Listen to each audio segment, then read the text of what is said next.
ہاں پیارے پیارے بچوں، جماعت ہشتم یعنی 8ویں جماعت کا پہلا حصہ، اس کا پہلا سبق ہے ناطق اعداد اور غیر ناطق اعداد۔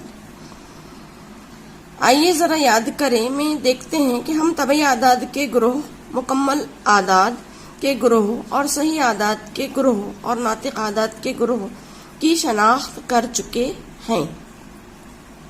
طبعی اعداد کے گروہ یعنی گنتی کے اعداد، یہ گنتی کے اعداد اس میں دیا ہے، ہر ایک کا سیٹ بتا رہا ہے، اس میں 1, 2, 3, 4 اور ایسا dash dash dash dot dot دیا نا، یعنی یہ لامحدود ہے، یہ علامت ہے لامحدود ہونے کی۔ لامحدود یعنی جس کی کوئی گنتی نہ ہو، تو طبعی اعداد بھی لامحدود ہیں، اس لیے یہاں پر ایسے ڈاٹ ڈاٹ ڈاٹ دیا گیا ہے۔ یہ طبعی اعداد کا گروہ ہے۔ مکمل اعداد کا گروہ، طبعی اعداد میں ہی اگر ہم صفر کو شامل کر لیں تو وہ مکمل اعداد کا گروہ ہو جاتا۔ 0, 1, 2, 3, 4 and so on, dash dash dot dot dot, یعنی یہ بھی ہے لامحدود۔ مکمل اعداد کا سیٹ بھی لامحدود ہے۔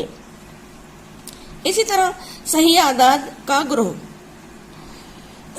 صحیح اعداد میں جمع کے اعداد بھی رہتے ہیں، وضع کے اعداد بھی ہوتے ہیں اور صفر بھی شامل ہوتا ہے۔ 0, 1, 2, 3، وضع 1، وضع 2، وضع 3، وضع 4 اینڈ سو آن، یہ بھی لامحدود سیٹ ہے، صحیح اعداد کا گروہ۔ ناطق اعداد کا گروہ، ناطق اعداد یعنی کیا؟ پہلے ہم یہ دیکھیں گے ناطق عدد۔ ناطق عدد کا مطلب یہ ہے کہ اگر P/Q کوئی کسر ہے، اگر ناطق عدد کا مطلب ہے کہ اگر P/Q کوئی کسر ہے ہمارے پاس میں، تو اس میں سے Q کی قیمت اگر صفر نہیں ہے، Q ایک غیر صفر عدد ہے، Q is not equal to 0، Q ایک غیر صفر عدد ہے۔ غیر صفر یعنی جو صفر نہ ہو، جیسے ہم بولتے ہیں غیر مسلم، مسلم نہیں، غیر صفر، صفر نہیں۔